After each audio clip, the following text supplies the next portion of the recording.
Coucou tout le monde, bienvenue sur notre chaîne YouTube Viens et suis-moi, écoute et prête l'oreille, je suis Vaya Prière et je suis très heureuse de pouvoir vous retrouver cette semaine pour une nouvelle vidéo, une nouvelle étude dans notre programme Viens et suis-moi. Et cette semaine, nous avons étudié Matthieu chapitre 5 et Luc chapitre 6. J'espère que vous avez passé un bon week-end de sabbat et que vous êtes prêts à découvrir de nouvelles choses. À ce stade de son ministère, il était clair que les enseignements de Jésus seraient différents de ce que les gens de son époque étaient habitués à entendre. Les pauvres recevront le royaume de Dieu. Les débonnaires hériteront la terre. Bénis sont ceux qui sont persécutés. Les scribes et les pharisiens n'enseignaient pas de telles choses. Et pourtant, tous ceux qui comprenaient vraiment la loi de Dieu reconnurent la vérité dans les paroles du Sauveur. Lorsqu'il a dit œil pour œil et tu haïras ton ennemi, qui étaient des lois inférieures. Jésus-Christ était venu enseigner une loi supérieure, destinée à nous aider à devenir un jour parfait, comme notre Père Céleste est parfait. Notre étude de cette semaine, nous allons commencer notre étude du sermon sur la montagne, que je considère personnellement comme le plus grand chef-d'œuvre de la littérature chrétienne. En tant qu'instructeur, nous avons souvent la tâche peu enviable de nous préparer à enseigner une leçon sur la plus grande leçon qui n'ait jamais été donnée. Je veux dire, c'est presque tentant de simplement vous dire, si vous voulez une bonne leçon sur le sermon sur la montagne, allez lire le sermon sur la montagne.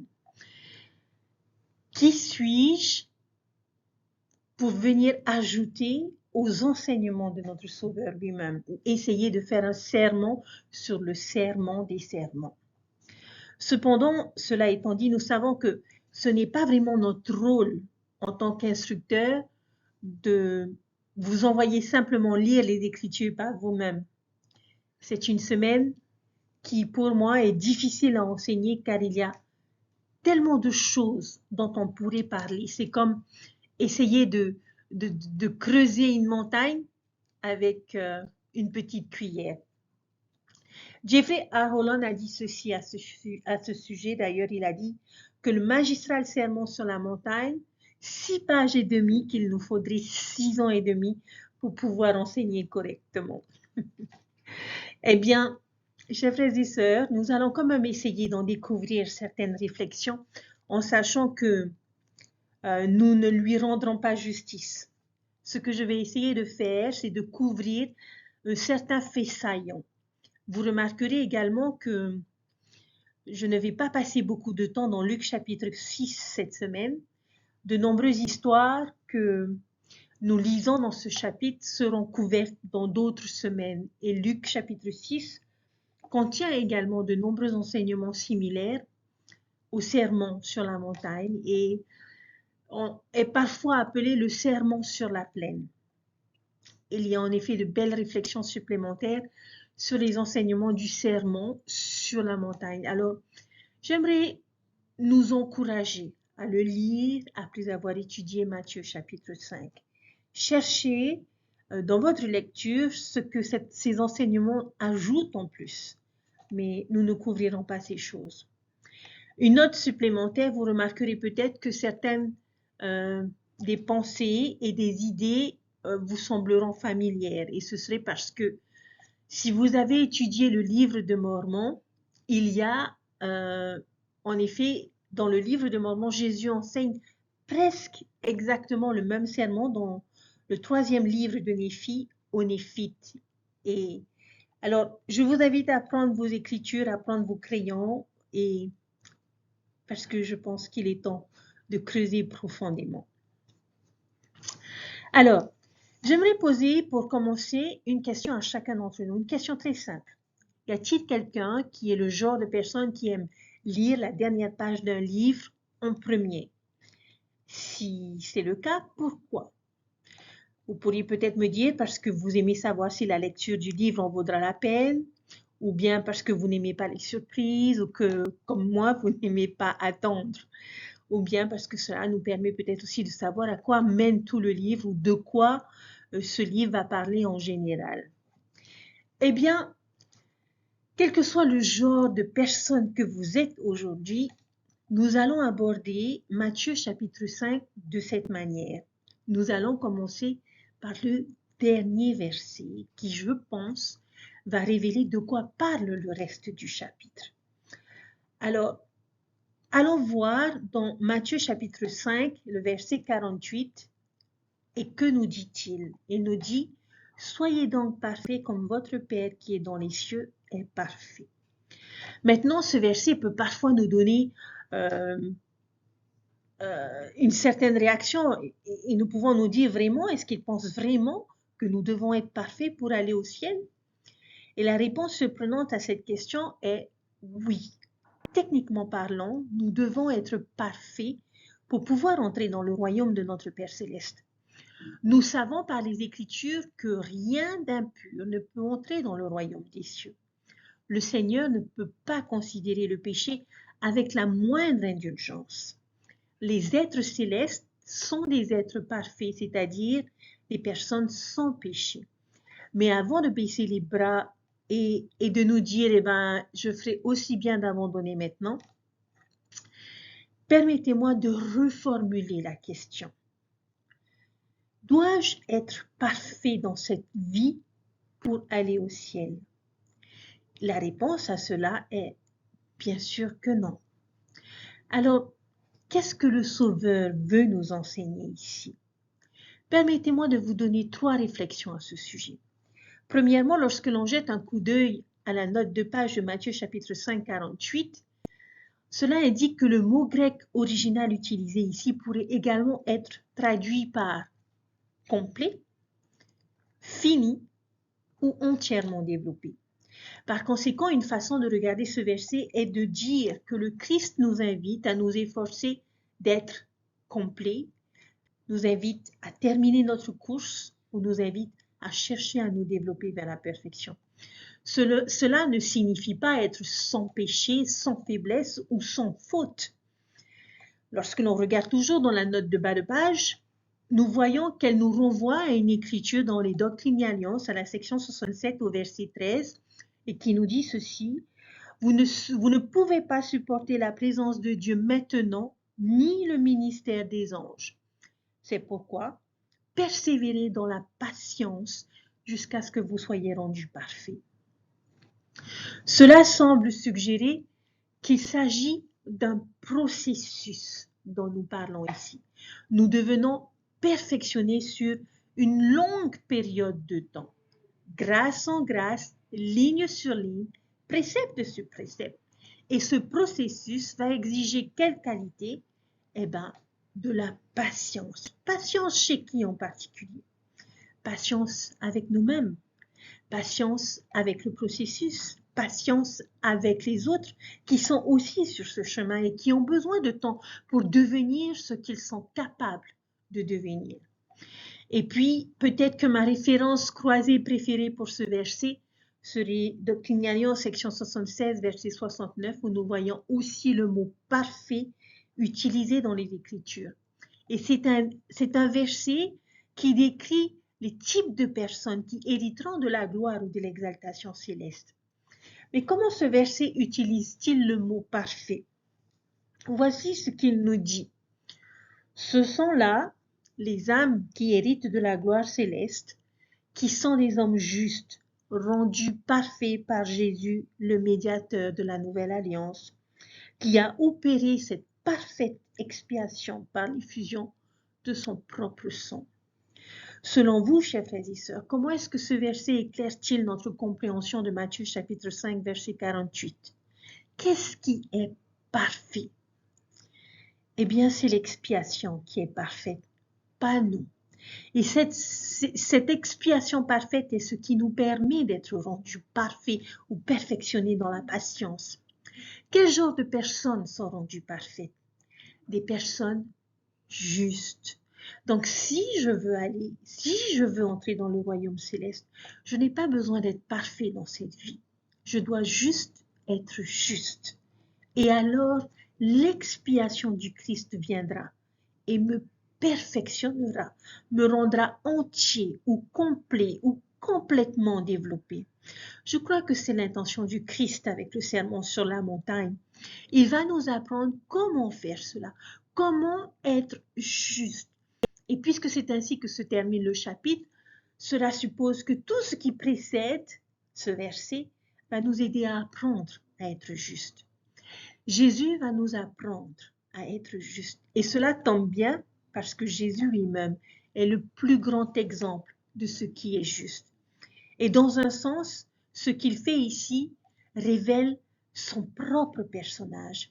Il traduit qui il est en mots pour nous.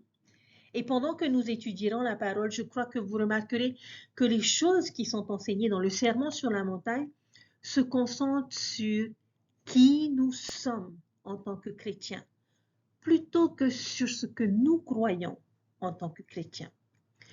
Le sermon sur la montagne n'est pas tellement une longue liste de principes ou de politiques ou même de doctrines. Non, c'est un discours sur ce que signifie être un véritable disciple de Jésus-Christ. Qui nous sommes censés être, pas seulement savoir ou croire ou même simplement faire. C'est un sermon sur le devenir de chacun. Et nous voyons en début de chapitre les béatitudes. En parlant de devenir quelque chose, le Christ commence le sermon avec un ensemble de versets qui ont été étiquetés les béatitudes. Et nous voyons cela dans les versets 1 à 12. Et ce mot, béatitude, dérive du mot latin beatus, qui signifie avoir de la chance ou être heureux ou être béni. Et j'aime beaucoup cette idée en conjonction avec ce dont nous venons de parler. Oui, ce sermon parle de devenir juste et semblable à notre Sauveur Jésus-Christ. Mais à quoi cela deviendra-t-il? Quel est le résultat de vivre de cette façon? Bonheur et béatitude. Nous aurons de la chance. La justice a toujours été le bonheur. En fait, c'est une autre façon d'aborder tout ce sermon. Nous traversons et recherchons toutes les choses qui nous rendront plus heureux. Si je contrôle ma colère, si je contrôle la luxure, si j'aime mes ennemis, si je ne porte pas de jugement, si je traite les autres comme je veux être traité, alors je serai heureux. Je suggère que nous abordions ces 12 premiers versets en trouvant d'abord toutes les bénédictions dans les versets 1 à 12, parce que c'est par ça que j'aime commencer. Et nous allons essayer d'établir une liste de toutes ces bénédictions. Alors, dans les versets 1 à 12, quelles sont les bénédictions que nous trouvons? À eux le royaume des cieux, ils seront consolés, ils hériteront de la terre, ils seront remplis, ils obtiendront miséricorde, ils verront Dieu, ils seront appelés enfants de Dieu, et à eux le royaume des cieux, et grande est votre récompense au ciel. De merveilleuses bénédictions, n'est-ce pas? Alors, maintenant, ce sont les promesses qui sont faites pour devenir plus comme le Christ. Est-ce qu'il ressemble à de très bons salaires pour vous? Quelle bénédiction aimeriez-vous le plus recevoir et pourquoi? L'autre moitié, bien sûr, si nous souhaitons recevoir ces bénédictions, que devons-nous faire? Quelle attitude devons-nous développer pour pouvoir être heureux, bénis et fortunés et avoir de la chance? Et lorsque nous regardons et lisons les versets 1 à 12, nous retrouvons toutes ces choses. Et on apprend que nous devons être pauvres en esprit, que nous devons faire le deuil ou être affligés, que nous devons être doux, que nous devons avoir faim et soif de justice, que nous devons être miséricordieux, que nous devons être un pacificateur, c'est-à-dire celui qui publie la paix, que nous devons être persécutés pour l'amour de la justice. Et il entre un peu plus en détail sur celui-là en disant que nous devons être persécutés et qu'on doit même dire faussement toutes sortes de mal contre nous à cause de lui. Donc, nous voyons là les attitudes et les conditions dans lesquelles nous pouvons être plus heureux. Maintenant, je sais que certaines de ces conditions ne semblent pas être des conditions que nous considérerions normalement comme des conditions qui nous bénissent. Être pauvre, pleurer, affligé, persécuté n'est généralement pas considéré comme un état d'être chanceux ou béni. Mais c'est l'évangile du Christ. La définition du mot béni dans le monde est différente de celle du Seigneur. Cela nécessite, chers frères et sœurs, une perspective supérieure ou éternelle. Maintenant, chaque déclaration de cette section est une leçon en soi. Et l'on pourrait consacrer 1 heure ou plus à discuter de chacune d'entre elles et de leur signification et de la raison pour laquelle le Seigneur veut que nous vivions de cette façon. Mais permettez-moi de vous donner rapidement quelques brèves idées. Que signifie être pauvre en esprit? Je ne pense pas que Matthieu utilise le mot pauvre en termes de combien d'argent nous avons sur notre compte bancaire. Je crois sincèrement que riches et pauvres financièrement peuvent être pauvres en esprit. Cela signifie être humble, soumis et dépendant de Dieu. Ce sont des personnes qui savent qu'ils dépendent d'une puissance supérieure à eux-mêmes. Tout comme ceux qui sont financièrement pauvres sont plus susceptibles d'être humbles et disposés à demander de l'aide à une autre source. Ceux qui sont financièrement riches ou plus susceptibles d'être tentés par l'orgueil et le sentiment qu'ils n'ont besoin de personne d'autre, y compris de Dieu pour les aider. La traduction de Joseph Smith ajoute une phrase importante à ce verset. Il ajoute « Heureux les pauvres en esprit qui viennent à moi, car le royaume des cieux est à eux. » Ceux qui vont au Christ parce qu'ils reconnaissent humblement qu'il y a des choses que l'argent ne peut tout simplement pas acheter. Des personnes qui savent qu'ils ont besoin du Christ à chaque étape de leur chemin et que Dieu est la source de tout ce qu'ils ont. Heureux ceux qui pleurent ou ceux qui sont affligés car ils seront consolés. Faire le deuil de quoi? S'agit-il simplement du deuil que nous subissons lors du décès d'un être cher? Je crois que cela est inclus. Quel plus grand réconfort attend dans cette position que la connaissance de la résurrection, n'est-ce pas? Mais cela pourrait-il signifier plus? Que diriez-vous de faire le deuil de nos péchés ou des péchés de ceux que nous aimons? Ou le chagrin que nous ressentons pour toutes les épreuves que la vie nous lance?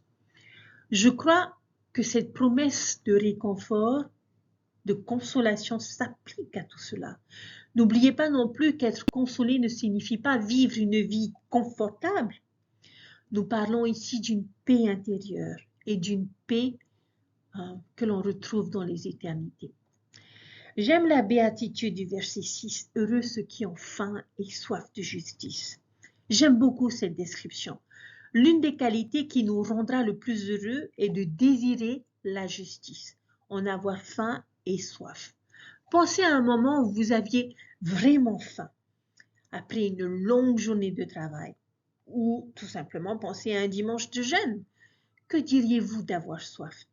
Avez-vous déjà été déshydraté et tout ce que vous vouliez était une boisson fraîche d'eau? Ressentez-vous la même chose à propos du choix du bien? Désirez-vous la justice comme vous le faites pour manger ou boire? Une chose merveilleuse à propos de notre Père Céleste est que dans son jugement, il prend en considération chacun de nos désirs justes. Il dit même cela dans Doctrine et Alliance, section 137 au verset 9, qui contient mon signe de ponctuation préféré de toutes les Écritures. Il dit « Car moi, le Seigneur, je jugerai tous les hommes selon leurs œuvres. » Quel signe de ponctuation suit? Est-ce que c'est un point? Dieu merci, c'est une virgule. Et j'aime beaucoup cette virgule. Parce que si c'est un point, vous et moi sommes dans de beaux draps. Nous serions dans de beaux draps. Si je ne suis jugé que pour mes œuvres, je ne suis pas sûr de pouvoir y arriver. Mais il y a une virgule. Et qu'ajoute-t-il à sa considération dans le jugement? Le désir de leur cœur. Nos désirs comptent pour quelque chose. Je sais que parfois on dit que la route de l'enfer est pavée de bonnes intentions. Eh bien, je pourrais rajouter que la route du paradis l'est aussi. Et c'est quelque chose que j'espère pouvoir dire honnêtement sur nous-mêmes, que nous voulons et que nous nous efforçons d'être bons. C'est juste que nos œuvres ne sont probablement pas toujours bonnes, mais peut-être que si nos désirs sont également pris en compte, nous pourrions avoir une chance. Et la promesse de cette béatitude, ils seront remplis. La traduction de Joseph Smith ajoute une belle phrase à la fin de cette dernière. Ils seront remplis du Saint-Esprit. Une autre pensée. Qu'est-ce que cela signifie être un pacificateur? C'est celui qui procure la paix. Je pense que c'est plus que être quelqu'un qui arrête les disputes. Cela signifie être le type de personne qui apporte la paix aux autres par le service qu'ils rendent, le réconfort qu'ils offrent, le message de l'Évangile qu'ils partagent, leur attitude heureuse et gracieuse. Par ces choses, ils distribuent la paix dans le monde entier.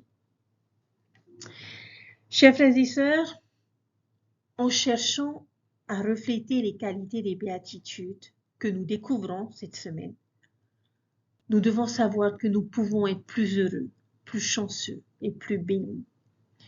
Et pour appliquer les Écritures à nous, j'aimerais énumérer les 8 béatitudes d'une manière différente et de donner une description de ce à quoi pourrait ressembler la vie de cette béatitude.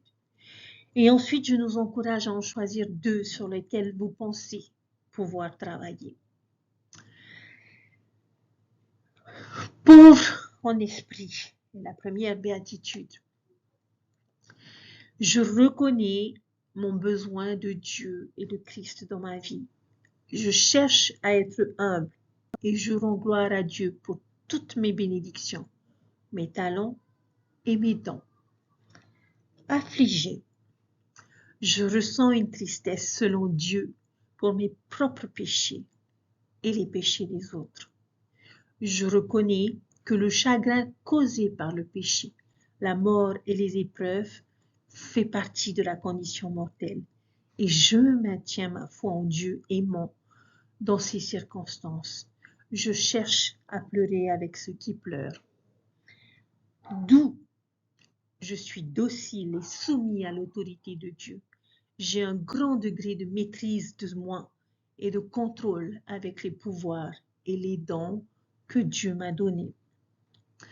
Faim et soif de justice. J'ai un grand désir de faire ce qui est juste, même quand je ne le fais pas toujours. Je veux être bon.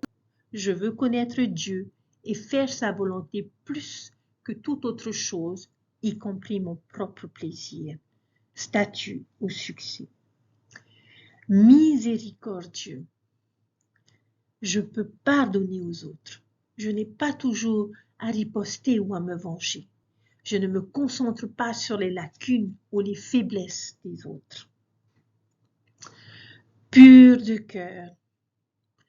Je m'efforce de faire les bonnes choses pour les bonnes raisons. Ma vie est marquée par l'ouverture et l'intégrité. Celui qui procure la paix. Je travaille dur pour apporter la paix dans la vie de ceux qui m'entourent par le service, le réconfort, le partage de l'Évangile et une attitude de gratitude. Je cherche à aider ceux qui m'entourent à résoudre leurs différences de manière constructive et sans combat. Persécution.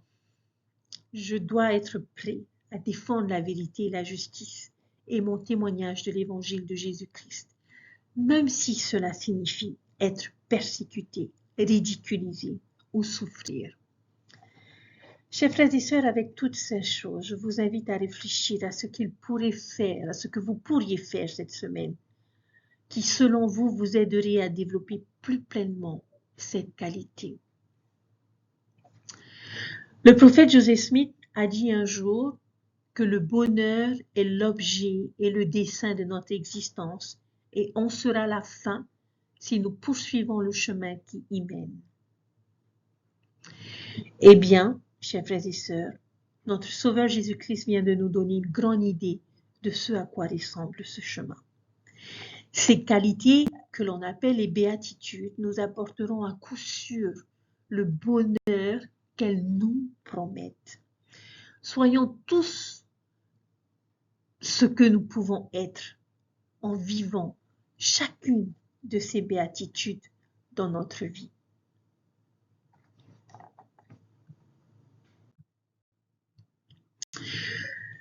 Après les béatitudes, nous avons cette section incroyablement motivante. C'est comme si le Sauveur voulait vraiment nous édifier et nous inspirer avant d'entrer dans ce que j'appellerais la viande du repas de la loi supérieure. Il va donner à ses disciples, qui je l'espère, vous et moi, une vision de ce que nous sommes ou de ce que nous sommes censés être. Et il va comparer ses disciples à 3 choses différentes, chacun nous aidant à mieux comprendre notre identité et notre raison d'être. À quelles 3 choses le Sauveur nous compare-t-il, ses disciples, dans Matthieu chapitre 5, les versets 13 à 16? Quels sont les 2 avertissements qu'il donne à ses disciples dans ces mêmes versets? Et comment est-ce que ses disciples répondent? Alors, ces 3 choses sont le sel, la lumière et une ville située sur une colline. Quels sont les 2 avertissements qu'il donne? 1. Comme le sel du monde, ne perdez pas votre saveur. Et ensuite, ne mettez pas votre lumière ou votre bougie sous un boisseau. Alors, maintenant, chers frères et sœurs, nous pouvons construire notre enseignement sur ces idées. Pourquoi pensez-vous qu'il nous comparerait à ces objets particuliers? Pourquoi le sel? Pourquoi salé? Eh bien, que fait le sel? Le sel fait ressortir le goût ou la saveur des aliments. Cela rend les choses meilleures, bien que mon mari me dise que je mette trop de sel. Mais qu'est-ce que Dieu veut que ses disciples fassent de la terre pour le faire mieux, pour faire ressortir sa bonté? La traduction de Joseph Smith change un peu le libellé de cela et dit « Je te donne pour être le sel de la terre ». C'est comme un cadeau, un privilège d'être mis dans cette position. Et j'imagine Dieu là-haut, comme cette salière sur l'image, avec un pot de bonnes âmes regardant la terre et disant « Les choses semblent assez fades et sombres là-bas. Je sais ce que je vais faire. Je vais asperger de ces grandes âmes, ces âmes nobles et grandes. » Et il renverse cette salière de bonnes âmes et commence à secouer dessus le sel de la terre. Et nous tombons sur la terre. Et avec un peu de chance ou beaucoup de volonté, nous faisons ressortir la bonté. Nous élevons les autres, nous améliorons leur vie, nous les aidons à savourer la vie. Il y a cependant un avertissement. Qu'est-ce que c'est? Si le sel perd de sa saveur, le sel ne sera plus désormais bon à rien, mais bon à être jeté et foulé aux pieds des hommes. Je pense que ce qu'il dit là est que si nous, en tant que disciples, nous échouons dans notre mission de faire ressortir le meilleur du monde, alors à quoi servons-nous en tant que ses disciples? Nous devons être différents du monde. Si ces disciples sont comme tout le monde et que nous reflétons les attitudes et les comportements du monde, à quoi bon sommes-nous? Le sel n'a aucun effet. De plus, à l'époque du Christ, le sel était utilisé pour conserver les choses et était également utilisé comme antiseptique pour guérir les choses. Comment préservons-nous le monde et comment le guérissons-nous? La deuxième chose qu'il nous demande est d'être une lumière. Pourquoi? Pourquoi une lumière? Que fait la lumière? La lumière guide, réconforte, révèle les obstacles. La lumière se démarque, la lumière dissipe les ténèbres.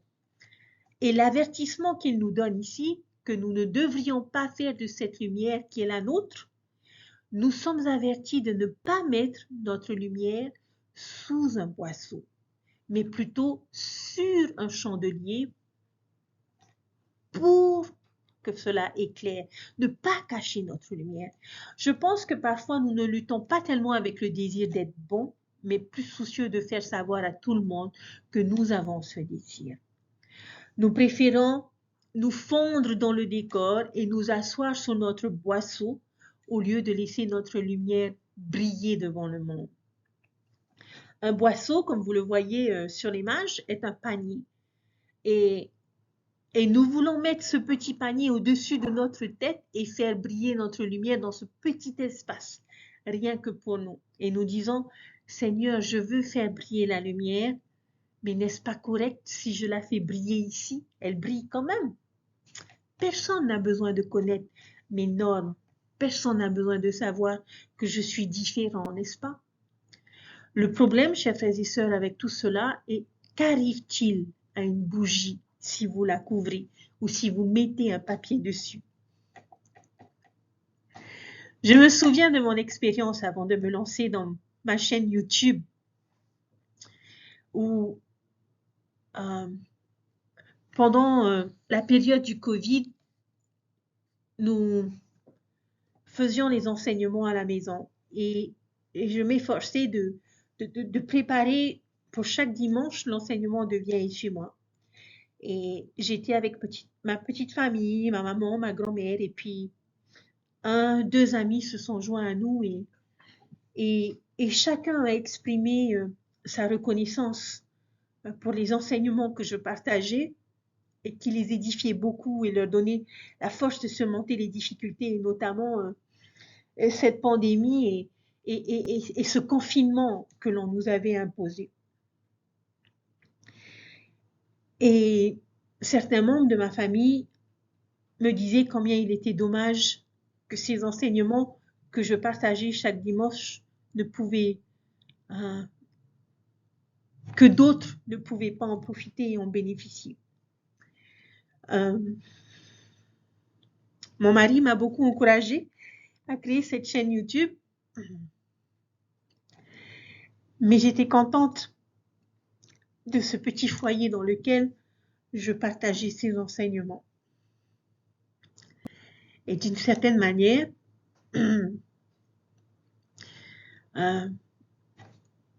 c'était ce petit boisseau que j'avais placé au-dessus de moi.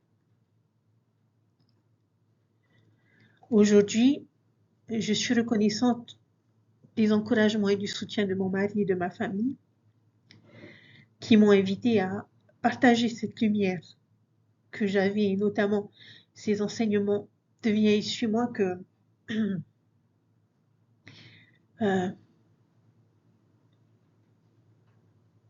je découvrais dans mon étude personnelle et que j'aimais partager avec ceux que j'aimais. Aujourd'hui, vous êtes des centaines à me suivre et je vous suis infiniment reconnaissante. Et j'espère du fond du cœur que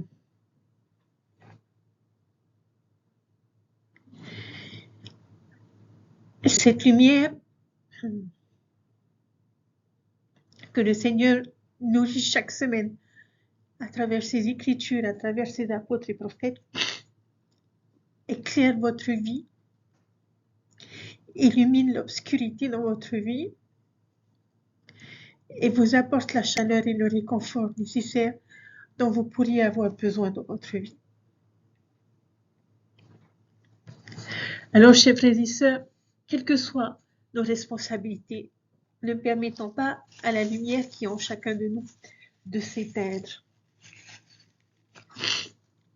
Nous devons être disposés à faire briller notre lumière. Plus nous la cacherons, et plus cette lumière deviendra de plus en plus faible. D'autre part, que se passe-t-il lorsque nous la plaçons sous un chandelier? La réponse est dans les versets 15 à 16, nous éclairons tous ceux qui sont dans la maison. Et quand ils voient cette lumière, quand ils voient ces bonnes œuvres, espérons-le que cela les aidera à glorifier leur Père qui est dans les cieux. Donc, tout comme le sel, il s'agit de bénir les autres, mais en même temps, c'est une manière de nous bénir nous-mêmes également. Et le livre de Mormon enrichit notre compréhension de cette lumière. Dans 3 Néphi, chapitre 18, verset 24, Jésus nous dit, c'est pourquoi élevez votre lumière afin qu'elle brille dans le monde, elle brille devant les hommes. Voici, je suis la lumière que vous tiendrez et ce que vous m'avez vu faire. Voici, vous voyez que j'ai prié le Père et vous avez tous témoigné. Alors, quelle est la lumière réelle que nous offrons au monde, chers frères et sœurs? En vérité, ce n'est pas la nôtre, mais c'est celle de notre Sauveur Jésus-Christ. Les choses que nous l'avons vu faire, les choses que nous avons apprises, nous cherchons à agir comme le Christ agirait et nous présentons sa lumière au monde. Nous ne regardons jamais et nous ne saurons peut-être jamais l'impact et l'influence que nous pouvons avoir sur les gens qui nous entourent. Mais si nous laissons briller notre lumière devant les hommes, cela peut très bien les amener à glorifier notre Père Céleste. Et cela peut très bien leur donner la force de faire aussi ce qui est juste. Alors, chers frères et sœurs, comment ressemblons-nous à une ville située sur une colline? Encore une fois, cela ne peut pas être caché. C'est à l'air libre pour que tout le monde puisse le voir. De plus, dans les temps anciens, les villes étaient construites sur des collines comme une stratégie de défense. Cela vous plaçait sur les hauteurs et rendait l'attaque de vos ennemis beaucoup plus difficile. Nous aussi, nous pouvons trouver une protection contre l'adversaire en nous unissant avec d'autres saints dans sa ville sainte sur la base de nos croyances et de nos normes. Et encore une pensée pour éclaircir l'idée maîtresse de ces versets. Est-elle que nous sommes tellement meilleurs que le reste du monde et favorisés par-dessus tout le monde? Bien sûr que non. Ce n'est pas une invitation à l'autosatisfaction ou à l'orgueil, chers frères et sœurs. À quoi bon le sel tout seul, sans aucun aliment pour le parfumer? Vous aimeriez manger du sel nature? À quoi bon une lumière s'il n'y a personne pour la voir? À quoi sert une ville située sur une colline s'il n'y a pas de citoyens pour y vivre? Dieu aime tous ses enfants. Alors il appelle ses disciples à apporter la bonté, la lumière et la protection à tous ceux qu'ils peuvent. C'est un appel à élever les autres et non à les mépriser. Il nous appelle à influencer, à partager et à inviter. Lorsque nous recherchons à faire sortir le bien chez les autres et dans le monde qui nous entoure, chers frères et sœurs, que la lumière de notre exemple et de notre témoignage du Christ brille. Si nous ne cherchons pas à cacher nos bonnes œuvres aux autres, alors nous pouvons les amener à glorifier Dieu. Pour appliquer les Écritures à nous, comment décririez-vous la lumière de votre vie en ce moment? Est-ce une bougie vacillante, un feu de camp régulier, une fournaise ardente? Comment avez-vous pu ajouter de l'huile à ce feu?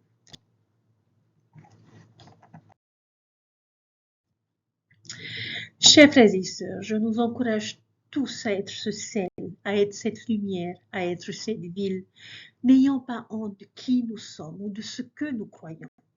Si vous achetiez une nouvelle voiture de sport de luxe, la cacheriez-vous dans le garage et la laisseriez-vous là? Bien sûr que non. À vous, chères sœurs, si vous achetiez une belle robe neuve ou de beaux bijoux, les laisseriez-vous simplement dans votre placard? Bien sûr que non. Alors faisons le même genre de choses avec notre exemple et notre foi.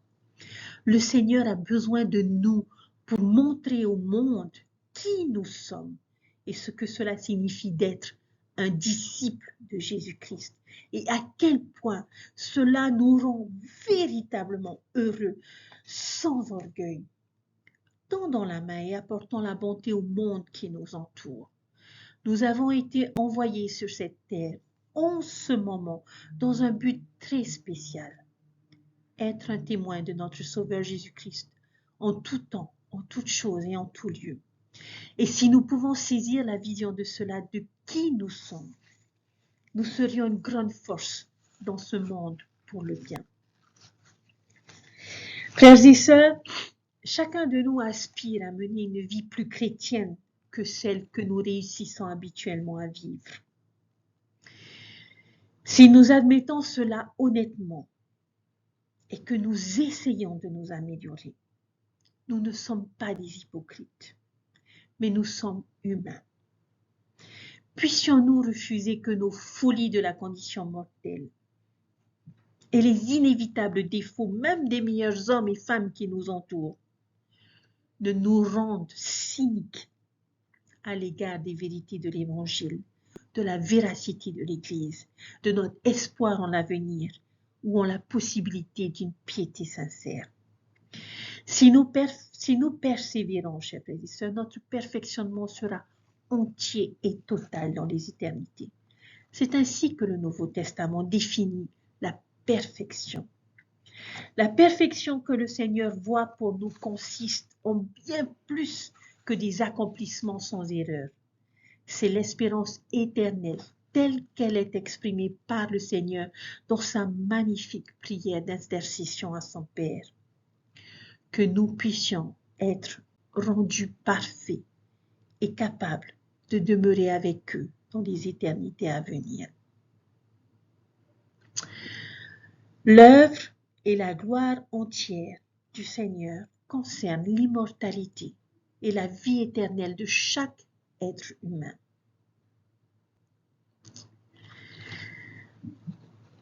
Notre Sauveur est venu ici-bas pour faire la volonté de son Père, qui l'a envoyé. Sa responsabilité sacrée a été prévue avant la création et prédite par tous ces saints prophètes depuis que le début du monde. Le sacrifice expiatoire du Christ a accompli l'objectif tant attendu pour lequel il est venu ici-bas. Ces dernières paroles sur la croix du Calvaire faisaient allusion au parachèvement de sa tâche lorsqu'il a dit « Tout est accompli ». Il avait accompli l'expiation pour tout le genre humain. Cependant, en attendant mes frères et sœurs, faisons de notre mieux pour nous améliorer chaque jour. Quand nos imperfections apparaissent, nous pouvons continuer d'essayer de les corriger. Nous pouvons faire preuve de plus d'esprit, de pardon pour nos défauts et de ceux de nos êtres chers. Nous pouvons trouver du réconfort et être patients.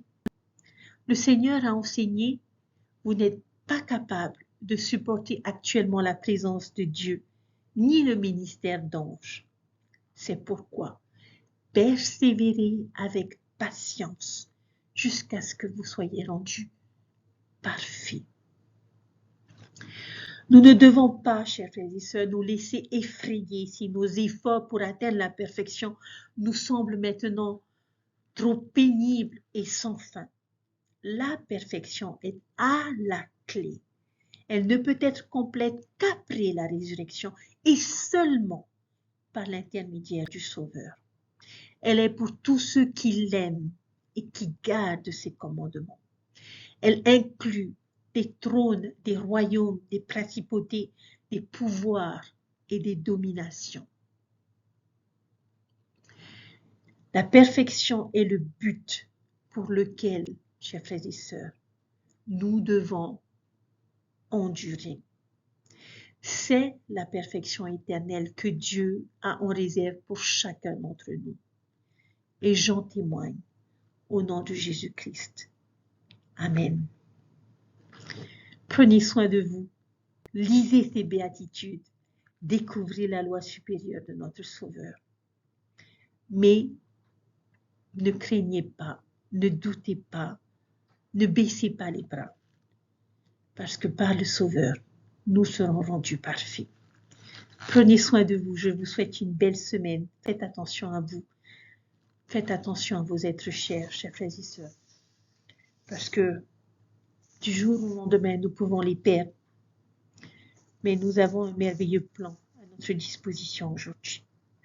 Alors, apprenons davantage de cet évangile et soyons le sel apportant de la saveur dans les personnes qui sont autour de nous et éclairant leur vie en étant de belles lumières. Je vous aime. Merci pour vos nombreux témoignages et vos messages qui me réconfortent et me motivent. Et je prie que vous soyez bénis. À très bientôt. Bye.